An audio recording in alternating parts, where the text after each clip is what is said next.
मैं पल दो पल का शायर हूँ, पल दो पल मेरी कहानी है, पल दो पल मेरी हस्ती है, पल दो पल मेरी जवानी है, मैं पल दो पल का शायर हूँ। नमस्कार दोस्तों, मैं रुपेश आपका आपके एक्सेलेंस क्लासेस में एक बार फिर से स्वागत करता हूं। दोस्तों, ये जो अभी आप सुन रहे थे, जो मैं गुनगुना रहा था, ये जादूगर कलमकार साहिर साहब का एक सॉन्ग है जो कि मुझे बेहद अजीज है। आज से दोस्तों एक नया सीरीज चालू हो रहा है ग्रामर का, तो वो आज से हम लोग शुरू करेंगे ग्रामर का। इससे पहले 6 या 7 लेक्चर मैंने लिया है वोकैब पे, आसान है, आप लोग उसको देखते होंगे। हाँ, लेकिन आज शुरू करने से पहले कुछ बातें हैं जो कि मैं करना चाहूंगा आप लोगों से।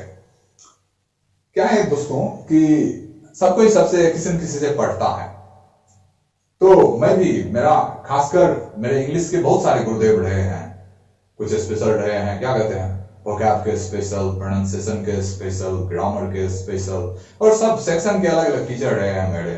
और इसी पैटर्न पर हम चाहेंगे कि आप लोगों के लिए भी उपलब्ध कराया जाए ग्रामर का फैकल्टी, जो कि आपको, जैसे हम लोगों ने कुछ बैंकिंग का सोचा है, एक दो को बुलाए। क्यों?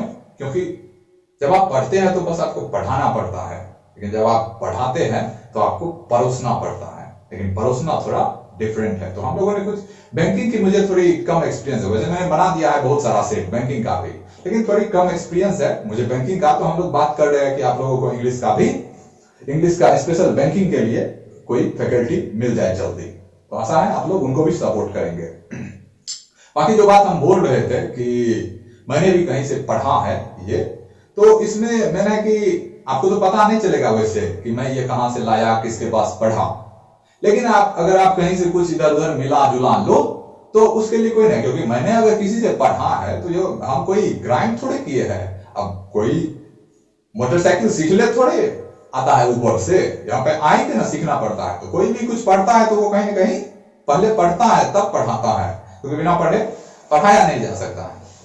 तो आशा है आप लोग को ग्रामर का मेरा जो है, क्या कहते हैं, ये कोर्स अच्छा लगेगा। और अगर अच्छा लगेगा तो आशा है कि आप लोग सपोर्ट करेंगे। और हर एक बात कहा नहीं जाता है, तो है ना। और जैसा कि आप लोग जानते हैं, निदा फाजली साहब का एक शेर है, हर आदमी में होते हैं 10-20 आदमी, जिसको भी देखना हो लगातार देखना। तो मुझ में भी बहुत सारा आदमी है, एक पोएट है, एक टीचर है, एक स्टूडेंट है, बहुत सारा है। तो आप, और कुछ आप अपनी तरफ से भी सोच सकते हैं क्या क्या है मेरे में। 10-20 जैसे बोलते हैं निदा फाजली साहब, तो मेरे में भी एक टीचर है, एक स्टूडेंट है, सब कुछ है। तो मैं भी पहले कहीं से पढ़ता हूं तब पढ़ाता हूं, और ये मुझे नहीं लगता है कि कोई क्राइम है। तो आप लोग भी पढ़िए, और फिर अगर, क्योंकि मेरे गुरुदेव जो है, मुझे नहीं लगता है कि वो इतने सक्सींट और मायोपिक माइंडसेट के हैं। और लास्ट टाइम ग्रामर के जो मेरे गुरुदेव है, उन्होंने कहा था कि मेरे पास जितना था मैंने तुमको दे दिया, और अब इसके बाद तुम इसको जितना बांटोगे या परोसोगे किसी के पास, ये उतना ग्रो करेगा और मुझे उतनी खुशी होगी। तो उन्हीं गुरुदेव को आज सैल्यूट करते हुए हम आज के सेशन का शुरुआत करते हैं। तो आज का जो सेशन है उसमें हम लोग ग्रामर को शुरुआत करते हैं सबसे पहले, क्या कहते हैं, टाइम एंड टेंस से।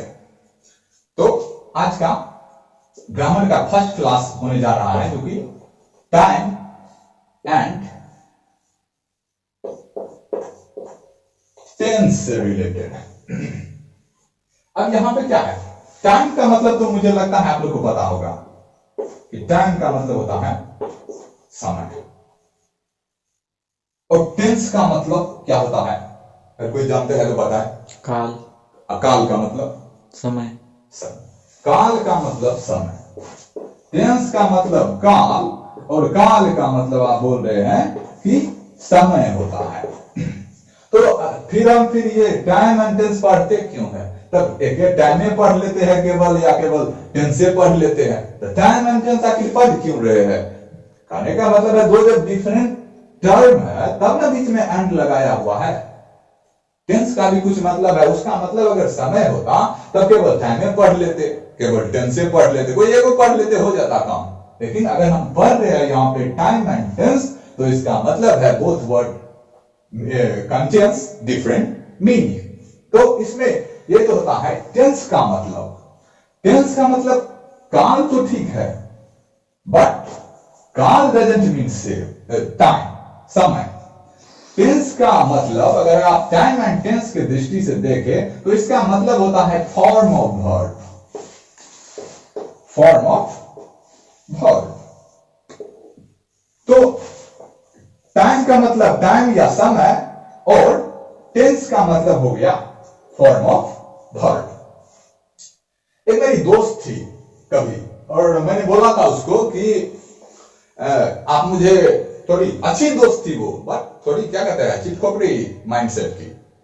तो उसको हम बोले ऐसे ही बातों बातों में कि आप मुझको टेक फॉर ग्रांटेड ले रही है। तो वो हमको बताने लगी कि टेक फॉर ग्रांटेड नहीं होता है, टेकन फॉर ग्रांटेड होता है। तब मैंने उसको बताया था कि टेक होगा कि टेकन होगा, ये किस पे निर्भर करेगा, टेंस पे और टाइम पे ना निर्भर करेगा। और हम अभी हिंदी का एगो शब्द ने बोले, पूरा फुल इंग्लिश का एगो सेंटेंस भी बोले, तब ना आप कॉमन इरर ढूंढिएगा। कि ऐसे ही आप कॉमन इरर इंग्लिश में भी ढूंढने लगिएगा तो यहाँ पे आप थोड़ी क्या है, पूर्वाग्रह से, पोस्ट ट्रूथ बोलते हैं हिंदी में, इंग्लिश में, तो आप पूर्वाग्रह से थोड़ी ग्रसित है। तो यहाँ पे कहने का मतलब है, और अगर आप टेक फॉर ग्रांटेड का मीनिंग जानते हैं तो आप कमेंट सेक्शन में कर सकते हैं, बाकी हम फ्रेंच के किसी लेक्चर में इसको भी इंक्लूड कर देंगे। तो कहने का मतलब है टेंस का मतलब हो गया फॉर्म ऑफ वर्ब, और टाइम का मतलब हो गया समय या टाइम। अब देखते हैं हम लोग पर्टिकुलर कि टाइम क्या है और टेंस क्या है।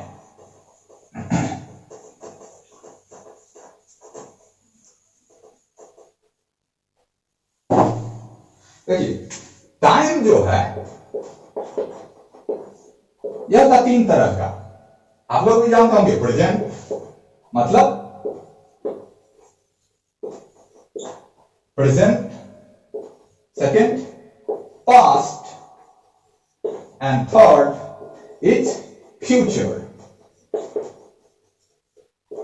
तो टाइम हो गया 3 तरह का, प्रेजेंट, पास्ट और फ्यूचर, वर्तमान, भूत और भविष्य। और टेंस जो होता है वो होता है 4 तरह का। टेंस क्या सब होता है, first indefinite,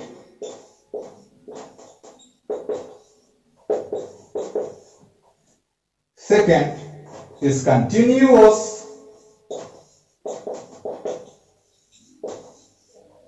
third is perfect, and fourth is perfect continuous।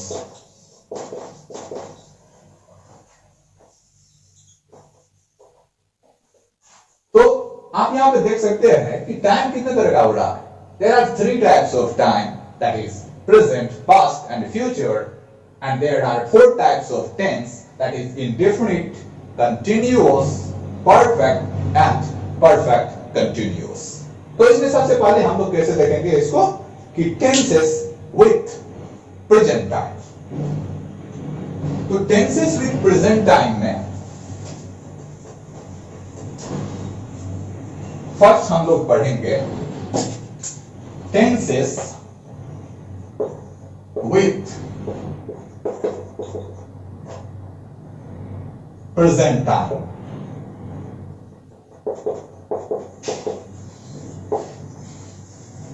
Tenses with present time, और इसमें फर्स्ट आएगा क्या, प्रेजेंटिव,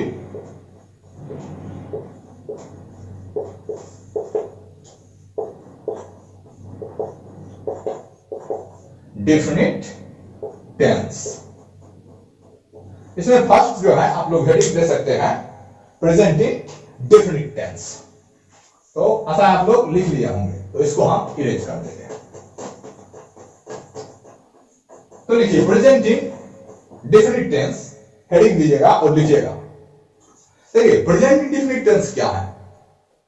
अगर आप लोग पहले पढ़े होंगे कि टेंस क्या होता है, कुछ ऐसा रूल था, हम भी पढ़े थे बचपन में, कि जिस हिंदी वाक्य के अंत में ता है, टी है, ते है, तो है, ये सब लगा रहता है, वो है उसका क्या, पहचान। लेकिन एक्चुअली बात क्या है कि अब मान लीजिए बहुत सारा, इंडिया में भी अगर आप देखिएगा तो India is a multilingual country, तो जगह जगह पे क्या कहते हैं, कदम कदम पे यहाँ पे लैंग्वेज बदल जाता है। तो अगर आप साउथ जाइएगा तो बहुत सारा स्टेट आपको मिलेगा कि इसमें हिंदी नहीं बोला जाता है, और कहा जाता है कि जिस हिंदी वाक्य के अंत में, कहने का मतलब है कि अगर आप हिंदी नहीं जानते हैं तो आप इंग्लिश नहीं सीख पाइएगा। और ऐसा रियलिटी में नहीं है, वास्तविकता ये नहीं है। अगर कोई हिंदी नहीं जानता है तो क्या वो इंग्लिश नहीं सीख सकता? ये तो एगो और क्या कहते हैं, ओवर टास्क हो गया ऊपर से। जो आप इंग्लिश सीखिए तो पहले हिंदी सीखिए, उसके बाद आप इंग्लिश सीखिए। तो हम इस रूल को नहीं मानते हैं। तो इसको हम चलते हैं ऐसे लेकर के, जैसे कि कोई अगर नहीं जानता हो हिंदी तो वो भी इसको समझ सके। तो इसमें आप हेडिंग दीजिएगा, पहले इसका रूल देख लेते हैं, स्ट्रक्चर जिसको बोलते हैं। तो स्ट्रक्चर में प्रेजेंट इंडेफिनिट का क्या कहते हैं, 3 गो स्ट्रक्चर है। सेंटेंस जो होता है 3 तरह का, उसमें फर्स्ट आता है असर्टिव।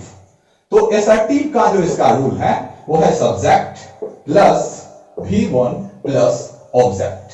V1 या V5 हो सकता है। अब V5 क्या है? V5 होता है मेन रूप से क्या, जैसे गोज, GOER, ईयर जिसमें लग जाता है वो इधर से V5 है। और अगर हेल्पिंग वर्ब में देखिएगा तो इज हो जाता है V5, हैज हो जाता है V5। तो इसका जो स्ट्रक्चर है असर्टिव सेंटेंस में वो क्या होगा, सब्जेक्ट प्लस V1 और V5 प्लस ऑब्जेक्ट। फिर इसके बाद आता है निगेटिव। निगेटिव स्ट्रक्चर में क्या करना है, सब्जेक्ट और इसके जस्ट बाद डू नॉट या डज नॉट, डू नॉट या डज नॉट, और उसके बाद V1 लगाइएगा। यहां पे V5 नहीं लगाने का, क्योंकि अगर आप यहां पे डज लगा दिए तो यहां पे V1 नहीं रहेगा। और उसके बाद ऑब्जेक्ट। तो ये इसका हो गया निगेटिव का रूल। और ये अगर आपको प्रॉब्लम हो रहा हो कि कहां V1 यूज करें, कहां V5 यूज करें, तो ये थोड़ी क्या कहते हैं, सिंपल बात है। इसमें आप V5 वहीं लगाइएगा जहां पे ही, सी, इट या कोई थर्ड पर्सन सिंगुलर नंबर अगर रहे एज ए सब्जेक्ट, तो आप वहां पे क्या लगाइएगा, V5। सिमिलरली यहां पे भी आप डू डज में अगर कंफ्यूज हो तो आप बता सकते हैं कि ही, सी, इट, और थर्ड पर्सन सिंगुलर नाउन के सामने आप डजंट का प्रयोग करिएगा और बाकी सब जगह डोंट या डू नॉट। तो ये हो गया इसका असर्टिव, ये हो गया निगेटिव। और एक होता है interrogative.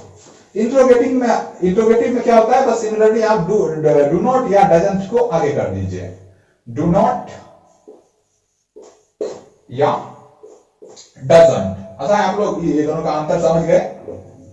Doesn't plus subject plus V1, यहां पे V1 नहीं होगा क्योंकि यहां भी डजंट आ गया, और प्लस ऑब्जेक्ट। और एक होता है WH स्ट्रक्चर। तो WH स्ट्रक्चर में, WH कहने का मतलब है ऐसा वर्ड जो कि W या H से शुरू होता है। कहने का मतलब होता है कि प्रश्नवाचक चीज, प्रश्नवाचक, जैसे why, W से शुरू हो रहा है, how। तो WH का मतलब है कोई भी क्वेश्चन मार्क वाला शब्द जो जिससे अगर शुरू होता है, तो आप यहां पे पहले लिख लीजिएगा WH वर्ड, WH, फिर इसके बाद डू नॉट या डजंट, फिर सब्जेक्ट प्लस V1, और अगर ऑब्जेक्ट रहा तो ऑब्जेक्ट। तो यहां पे आप लोग समझ गए कि प्रेजेंट इंडेफिनिट टेंस का 4 तरह का स्ट्रक्चर होता है। उसमें फर्स्ट है असर्टिव जो कि सब्जेक्ट प्लस V1 और V5 प्लस ऑब्जेक्ट। सेकेंड है निगेटिव, सब्जेक्ट प्लस डोंट या doesn't plus V1 plus object. Third है इंट्रोगेटिव जो कि है डू नॉट और doesn't plus subject plus V1 plus object. And fourth है WH वाला जो कि WH वर्ड, यहां पे वर्ड लिख सकते हैं आप, WH वर्ड प्लस डोंट या doesn't plus subject plus V1 plus object. तो ऐसा है, आप लोग ये समझ गए होंगे और राइट डाउन भी कर दिए होंगे। अब हम लोग समझते हैं, आप लोग हेडिंग देख सकते हैं, rules and uses. Rules and uses. अब प्रेजेंट इंडेफिनिट टेंस को आप यूज कैसे करिएगा, कहां करिएगा, कहां नहीं करिएगा, तो इसको समझते हैं थोड़ा। तो हेडिंग दीजिए, फर्स्ट पॉइंट लिखिएगा कि प्रेजेंट इंडेफिनिट टेंस क्या है, कि किसी भी देखिए first term to show a present habitual action. यहां पे हैबिचुअल एक्शन करने का मतलब है कोई आदत। अगर आपको कोई आदत है किसी चीज करने का, जैसे मैं गीत गाता हूं, वाजपेयी बोलते हैं गीत नया गाता हूं, तो यहां पे गाता हूं, वो गीत गाना उनका क्या है, हैबिट है। मेरा भी एक गजल है, उसमें हम लिखे थे, बहुत दिन पहले लिखे थे ये गजल कि तेरी आदत सी हो गई थी, तेरी आदत सी हो गई थी, तेरी आदत सी हो गई थी, तुम बिन मुश्किल रहना था, तुम बिन मुश्किल रहना था। आई hope you enjoy my set. तो इसमें ये आदत करने का मतलब उसका आदत हो गया, उससे बात करने लगे अगर डेली तो उसका आदत हो गया। तो करने का मतलब है to show present habitual action. अगर वर्तमान में आपको किसी भी चीज का आदत है तो आप बोल सकते हैं कि आई डू दैट वर्क और I do not do that work. तो एग्जांपल के लिए प्रेजेंट का हैबिट क्या हो सकता है, जैसे कोई है, कोई गीत गाता है, आई सिंग द सॉन्ग, वो उसका क्या है, आदत है। गाना उसके आदत में क्या है, शुमार है, गाना उसकी आदत बन गई है, गाय के बिना वो रह नहीं सकता। करने का मतलब है फर्स्ट क्या लिखेगा, to show a present habitual action. और फर्स्ट एग्जांपल लिख सकते हैं ही सिंग्स अ सॉन्ग। तो यहां पे सिंग्स हो गया, क्यों, क्योंकि V5 हो गया और इधर क्या है, थर्ड पर्सन है ही, that's why there unit of what, present sings. आगे चलते हैं, सेकंड यूज जो है प्रेजेंट डेफिनिट का, अगर आप लोग नोट डाउन कर लिए होंगे। तो सेकंड है कोई भी प्रेजेंट का कस्टम या रिचुअल्स। प्रेजेंट में अगर कोई कस्टम या रिचुअल का मतलब होता है रिवाज या प्रथा। जैसे in my village there is a temple of saint Lakshminath, he was saint, his era was I think 70th century, उनका क्या था, टाइम पीरियड था, उनका एरा था। तो इस सेंचुरी में एक संत है हमारे गांव में, लक्ष्मीनाथ गोसाई। तो हमारे गांव में ऐसा प्रचलन है, रिवाज है कि हम लोग उनको एक मंदिर में पूजा करते हैं। तो we worship Lakshminath Gosai in a temple. तो वो हम लोगों का रिवाज है। बाकी आप कह सकते हैं कि Hindus worship in temple, Muslims worship in mask etcetera. तो कोई भी अगर कस्टम या रिचुअल है तो उसको बताने के लिए आप क्या करिएगा, प्रेजेंट इंडेफिनिट टेंस का यूज करिएगा। और स्ट्रक्चर आप ऑलरेडी समझ चुके हैं। तो ये क्या हो गया, दो को यूज हो गया, किसका, प्रेजेंट इंडेफिनिट टेंस का। थर्ड लिखिएगा, थर्ड है कि to show a historical event. अब कोई भी हिस्टोरिकल इवेंट है, इतिहास में कुछ कहीं हुआ, बहुत कुछ हुआ है इतिहास में, तो अगर आप किसी हिस्टोरिकल इवेंट की बात करना चाहते हैं तो वहां पे क्या होगा, प्रेजेंट इंडेफिनिट टेंस यूज होगा। जैसे सिकंदर ने पोरस को हराया, तो यहां पे ये नहीं बोलेंगे कि सिकंदर डिफीटेड पोरस, क्यों, क्योंकि ये हिस्टोरिकल इवेंट है। अगर आप वो था थे थी पे जाइएगा, गया गई गई पे, तो आप यहां क्या लगाइएगा, पास्ट टेंस, क्योंकि वो पास्ट की बात है। लेकिन यहां पे हम क्या कर रहे हैं, एक हिस्टोरिकल इवेंट को दर्शा रहे हैं। तो अगर आप किसी हिस्टोरिकल इवेंट को दर्शाते हैं तो आप वहां पे क्या यूज करिएगा, present indefinite tense. For example, Babur defeats